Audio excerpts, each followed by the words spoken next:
సంఘంలోకి వచ్చేవాళ్ళు అటు ఇటు పోకూడదంట. మా తాతయ్య చెప్పేవాడు. చేనుకి గట్టు ఉంది, గట్టు గట్టికి చేతులు పోతాయి, చేతులు పోకూడదు. చేతులు పోతే ఇక బలిసిపోతాయి, చేతులు గడ్డి బలిసిపోతాయి. ఇక అందరితో ఆగిపోతారని అటు పోకూడదు. అటు పోకూడదు. సంఘంలో పడు ఒకసారి ఎక్కడ నమ్ముకున్నావు అక్కడే ఉండాలి చెప్పేవాడు సంఘంలో మాట. ప్రతిదానికి ఒక హద్దు ఉంది, మాట్లాడడానికి హద్దు ఉంది, పోయేదానికి హద్దు ఉంది, అన్నిటికీ హద్దులు ఉంది. ఇంటికి హద్దు ఉంది, చీరకు హద్దు ఉంది, సంఘానికి కూడా హద్దు ఉంది చెప్పేవాడు.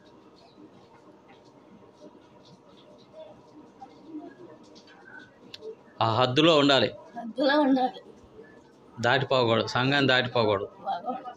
ఇప్పుడు షేకులు గట్టు ఉంది, షేకులు తప్పగా.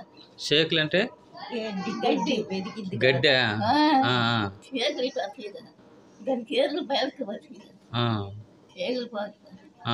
అట్లాగే సంఘంలో మనిషి పోతే మళ్ళీ ఈ మనిషి కూడా అందుతుంది, అక్కడే ఆగిపోతారు.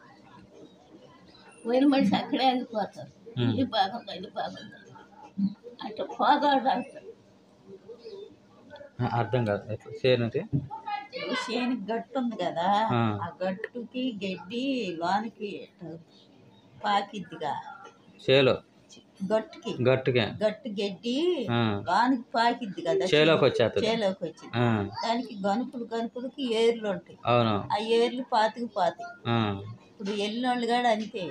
ఇప్పుడు ఈ సంఘం వదిలి ఇంకో సంఘానికి వెళ్ళామనుకో, అక్కడ వాక్యం బాగుందని ఇక అక్కడే పాతుకుపోతారు, ఇక వెనక్కి రాలేరు. అది ఓకే. దానివల్ల అంటే అక్కడే ఉండిపోతారు, వెళ్ళిపోతే సంఘంలో నిలబడలేరు. ఇక మళ్ళీ వెనక్కి తిరిగి రాలేరు. ఇక ఇక్కడే బాగుందని ఇక ఆడే ఇక ఆగిపోతుంది. దాని వాళ్ళ ద్వారా ఇంకోకుండా అలా సంఘం దెబ్బతింటదని. దెబ్బతింటది.